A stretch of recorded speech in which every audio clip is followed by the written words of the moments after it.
Hello guys, dito kami ni Ron. Kanina, naligaw kami sa SM Dasma.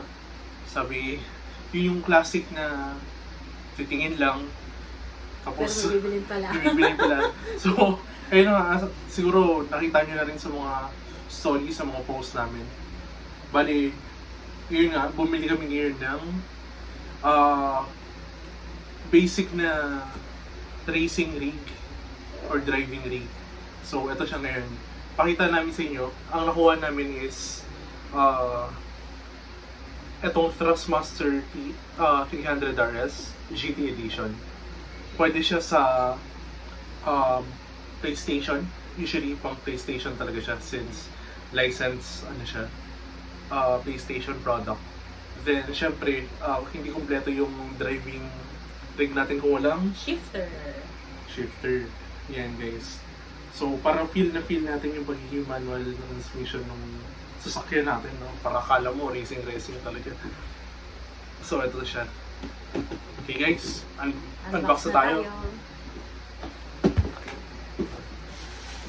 So, yan. Ito yung nakuha natin, yung T300RS GT Edition. So guys, open na.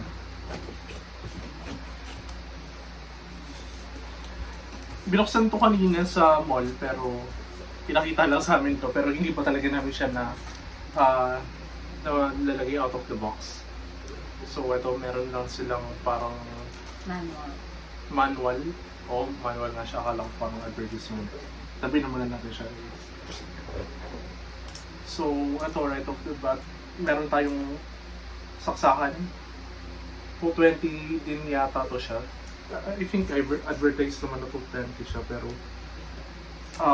eto, merong tatlo yung ipin na saksakan. Okay. Next. Next. What's this? Hindi ko rin sure. Hindi ko rin ako papakita nito sa vlog yun ako. Hindi na pa. Yan. Hindi ko rin sure kung ano ba itong hawak ni Ronan. Pero for sure, magagamit natin yung part na yung dito. Wait lang, pakita ko sa kanina yung kanina. Okay. Hindi ko na Yan, normal na ano lang naman siya sa saan. Okay, So next. dahil wala pa tayong camera setup ngayon, nagdo-double vlogging lang kami para at least makita nyo rin yung kung ano yung nakita nyo dito sa lugar. Next. This one. Oh, ito yung parang, ito yung pinakapangtanggal siguro niya, I guess, or ewan ko. Oh, parang siyang tornilyo eh. No? Ito guys, so. Parang siyang tornilyo na, ewan.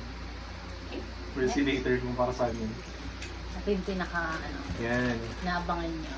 Sige love, i-ano mo na yung, This one. yung pinaka-importante dito sa setup natin. Yan. Sige. Ito siya, ito yung tsura niya. Yan, pakita mo ito sa vlog natin. Wow.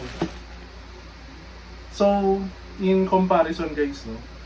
Mabigat pala Mabigat talaga siya. It feels premium talaga. Well, first time ko rin nakahawak ng ano. Pero in terms of size, para pakita ko rin sa vlog ko.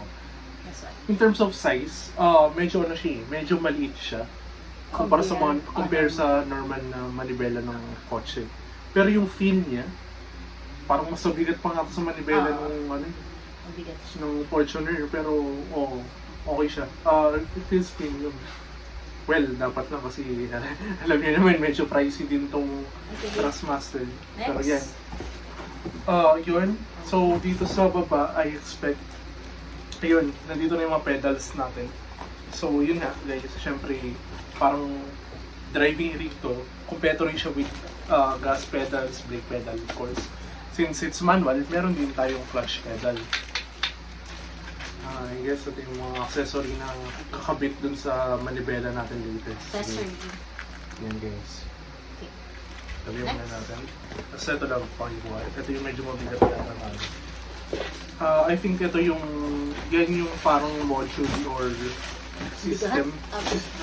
System na nasa likod ng ng pinaka-rig natin. Ang galing ko sa lahat. Sige lang, dahan-dahan na. And I think dito talaga, ito na yung pinaka-system niya. Itong Thrustmaster, dito naman natin dyan. Oh, yan. Dito natin kakabit yung manibela natin mamaya later. Yan. Bigat siya. So guys, yan. Pakita mo na sa vlog. So, kaya mo yung ito. Okay. Yan, lapit lang din sa. Yan no, medyo bulky siya. Yan, hindi pa rin namin sure kung saan ba namin siya ilalagay. Pero, Set up naman. setup namin na, mamaya. Sama namin yung setup pero baka time-lapse na lang ba? Hindi namin matapos yung setup ng ano, maayos. Na-record natin lahat. Okay, next. Okay, last na siya pa, of course not the least, itong pedals natin. Let's see.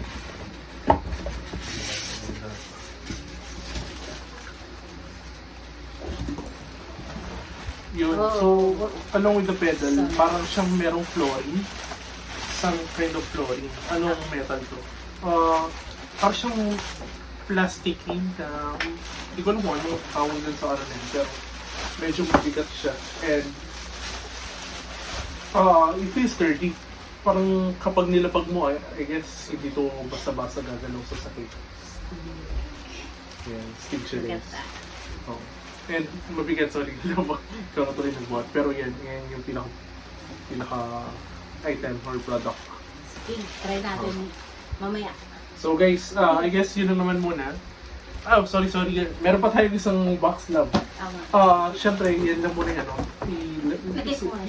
Sige, itabi ko lang muna tong pedal. Dito lang. Hindi, wag mo na ibalik dito. Isasat din natin. Dito na lang yan sa tabi ko. Ano mo muna talaga. Sarado mo. Para may patukan. Balik mo lang muna lahat ng karton mo.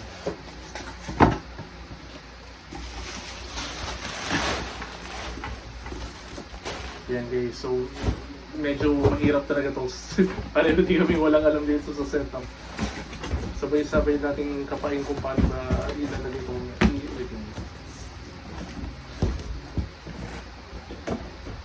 Okay. Okay, so yung isa naman, syempre, This one. yung bubuo sa ating setup. Ito siya, yung Shifter. shifter. Yan, Yung pakita ko sa shifter. vlog ko. Yung cambio na lang. Oo. Cambio. So this is actually a Thrustmaster product din. Yung Yeah. cambio na yun. Sige, ilapag naman dito. Okay. Parang sa taas yata. Wala. Dito. Dito sa baba yun. There. Ayan. Okay. Yun siya. Binuksan kasi nila ito kanina sa mall, pero parang pinaka-visual check lang siya. Hindi siya tinasting. Okay. Wow. Comes Yeah, bawa with ka this one. I guess ito yung mga cables niya. Ayan. So, pwede siyang types. Ikakabit natin siya dito mamaya sa module ng siguro dito sa pinaka system nung So, dalawa Thrustmaster. yung pwede. Type C. Type C, okay. Tapos meron din siyang yung parang bilog, no? Hindi ko rin alam kung ang tawag dyan. Mamimili ka na lang kung saan mo siya gusto. Okay. Saksak. Sige, wow. Do the honors. Nabas mo yung mismo Okay, next. pinaka-ano natin. Sige lang. Do din. Ay, naka-ano pala to? Naka-wire. Oo. Okay, sige. Labas mo na natin yung buo. Tapos, tingnan natin kung pwede natin siyang Naka-wire. naka-ano yata tayo, naka-zip, yung parang naka-braid. Pero yan yung itsura niya. Ako naman mag-ano. Alam guys, i-unbox lang natin yung product. Ito, so parang siya nakakable dito. Ito yung naka-zip lock na tawag nila doon. Hindi nakalimutan ko yung tawag dito pero sobrang ganda ng packaging nila. Cable. Oh, parang siya naka-cable tie. Yun, cable tie pala. Mukhang kakailangan natin ng good thing dito kasi medyo tight talaga yung pagkaano nila dito. Sure na pero I guess pwede ko rin hilahin. Yun, naputol naman yung cable time. Ito guys. Wow. Ang ganda rin yung shifter natin. And, sorry, baliktad pala. Sorry guys. So ganito pala yung pinaka-itsura niya dapat. Yan, pakita rin natin sa vlog. Yan siya guys, so Thrustmaster na shifter. Yan guys. Okay? So try mo lang.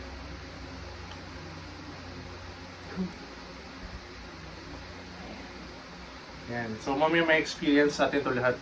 I-set up muna namin ni Rona yung ano. So guys, I think yun lang muna sa ating unboxing. Next, sa susunod na video naman natin, papakita naman namin sa inyo na nakaset up na yung actual rig. So, At lalaruin na namin. laruin na namin ni Rona. So, yun lang guys. Thank you. Bye-bye.